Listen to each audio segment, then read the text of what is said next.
able to do a pull, so I'll do some second, some third, maybe some 3, 4 with this higher rev limiter now.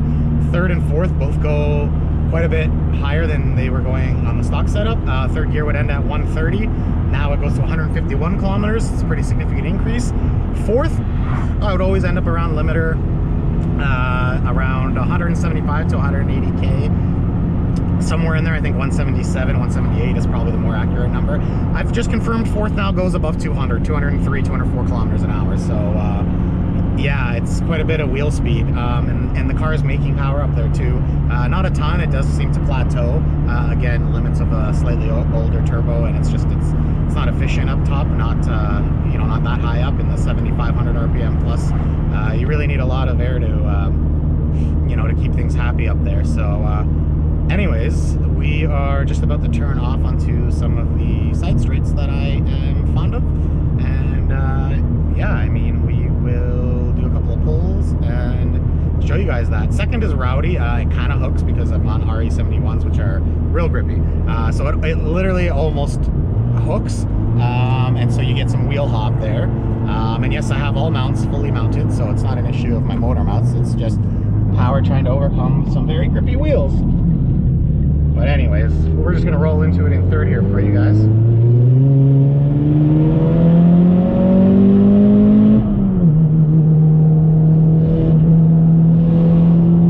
Wow, the car makes so much grip. Woo! Yep, it's fast. The car is definitely fast. It's quicker than it was last year, absolutely.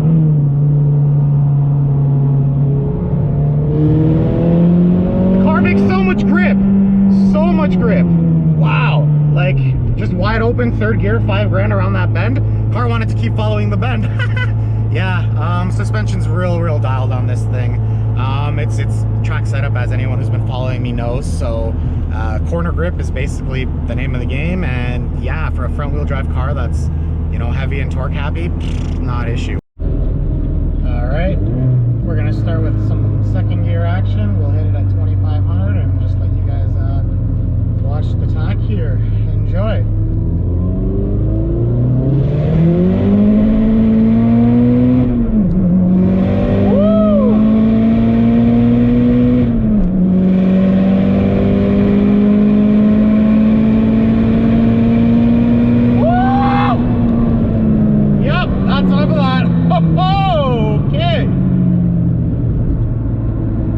Made some boost, did we ever?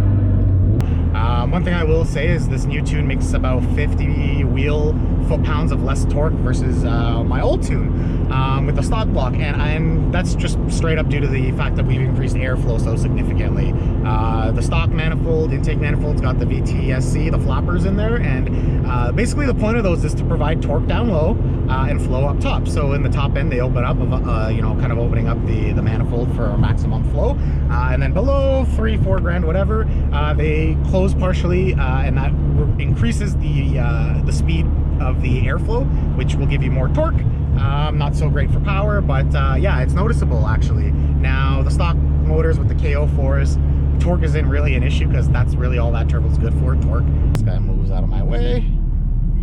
Oh yeah, we got a nice little flat section there where we can do some pullage. So we'll start in second. My limiter is technically 7,500, but because I don't have any fuel up there, I'm short shifting around 7. That's where the car seems to be happy. But yeah, I mean, I guess I'll show you guys what's up.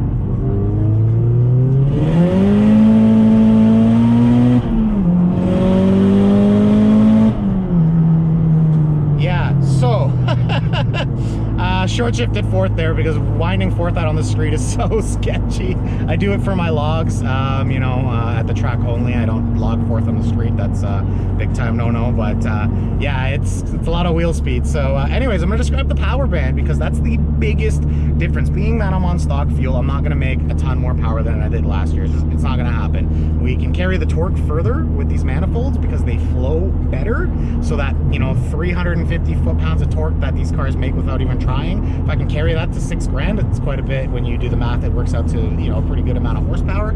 I'll put the number on the screen. But again, like I said, this tune's making about 50 foot-pounds at the wheels less torque, which is significant. With the stock block, you know, I was doing my logs starting from 2,500. By 35, 4 grand, you're basically peeling the tires. Now, GT 3071, so it carries quite a bit more top end than a KO4, but because of the restrictive manifolds, you're not actually flowing.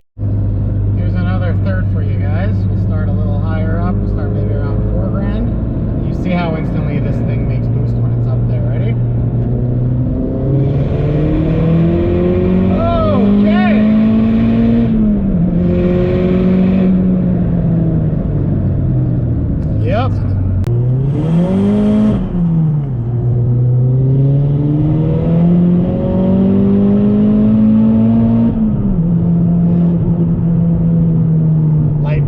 Turn in on the power. Light brakes, turn in on the power.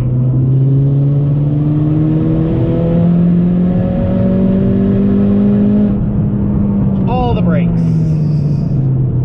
Could have broke later, could have broke harder, but that's not the point. But yeah, as my tune progresses, I'll keep you guys updated on the power numbers, how it feels, kind of my findings. Ooh, here we go.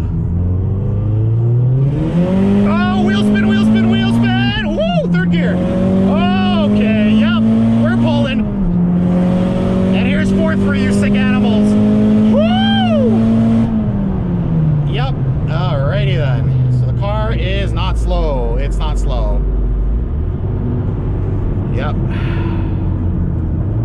The car is definitely making more power than it did last year. I don't know how much more, but it's just a different type of brutality. It's not as expected. You don't get that huge torque shove, but the top end, it just keeps pulling and pulling and pulling, and you know, the needle goes to 7,000 RPM, but it wants to go to 8.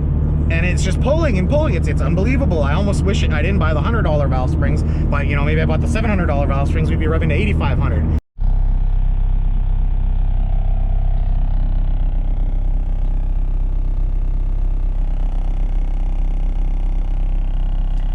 Life of balance shaft delete, all the vibes.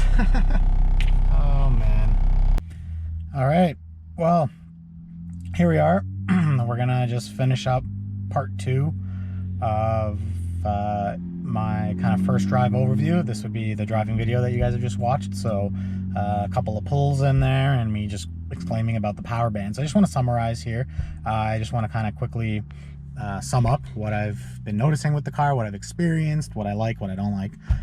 So the power band is completely different. You've probably heard me mention it by now, but it's completely different than the OEM power band with the stock block, and that's strictly because of the manifolds. Even big turbo on stock block, you're not going to flow at the top end as much.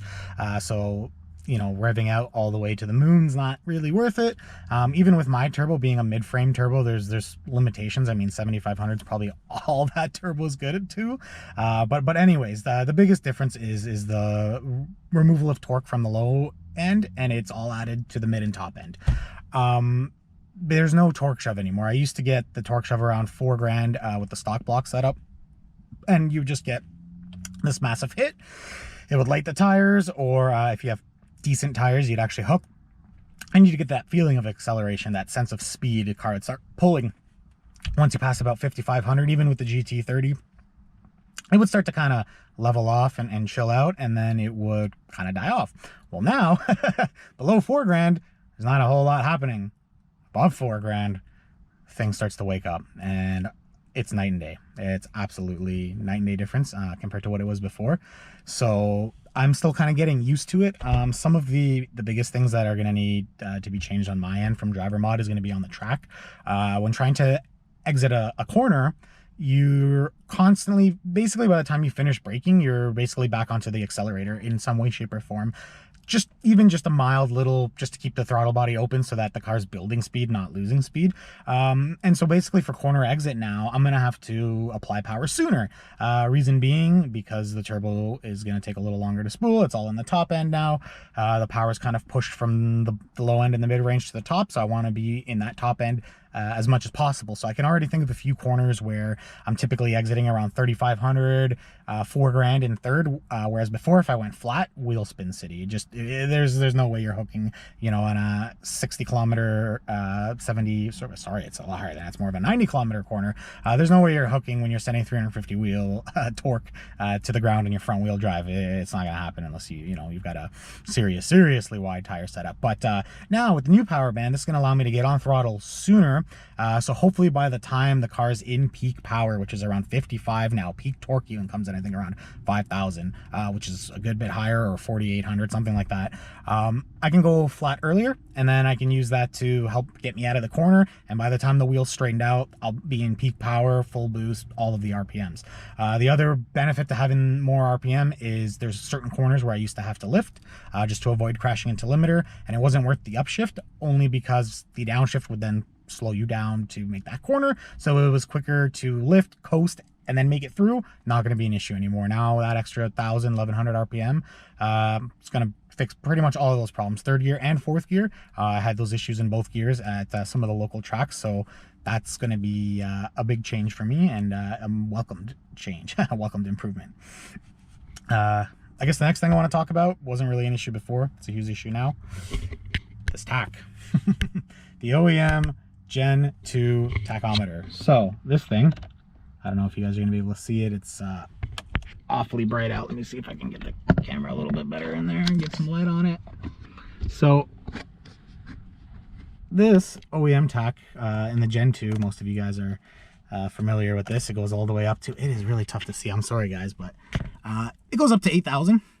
Now at 8,000 RPM with the tach indicating 8,000, it's about 7,500, 74, 73 kind of from the access port, which is reading accurately. The OEM tach does not read accurately. The higher you rev it, the more it's off by, I believe up until around 6 grand, it's pretty much bang on. 6,500, it's off by maybe 100 or 200 RPM. But I'm sure you guys can see where I'm going with this. If the needle's buried at 8,000 and I still have RPM, I'm going to be short shifting. And yes, the access port has a shift light on it, and I was playing with a way, or thinking of a way, to try and mount this thing in the center so I could see the shift light, or whatever the case, just to make it less annoying. But I really don't want to do that. It's kind of a large piece, and it's going to block some of the tach, some of the speedo. I mean, don't really need that as long as I have the shift light. So it might still happen, but it's not going to look the best, and I definitely don't want it mounted there at all times. So that being said, I have started looking into shift lights. There are a few options out there. There's a nice, really nice piece. I'll post it up on the screen. It's made by an Australian company, so that's going to get mounted right here. It's a sequential style shift light, so multiple LEDs. Program it to come on at whatever RPM you want, and then from there it'll scale up until it hits the final LED, which would be your shift point. So I'm planning to do something like that, only because I do track the car often, and so having that, you know, within view would be ideal. But yeah, I mean, there's not much more to go over. I love it. The car is quick. It's definitely significantly faster than it ever was in the past. It grips up just as good, if not better, because of the power band, pulling that torque out of the bottom. Yeah, the car should be quick. If I can drive this season and the thing stays together, which I'm thinking it should, hopefully, yeah, definitely should be quick, hopefully. I mean, I guess we're gonna see, but yeah, I mean, I'm just gonna end this off here. Thanks for watching. I mean, the next video you see is probably gonna be like a version 3 log. I'm still on version 2, and we'll see if any power changes were made, maybe some less power because we're out of injector most likely. But yeah guys, that's it. We're gonna end it off here.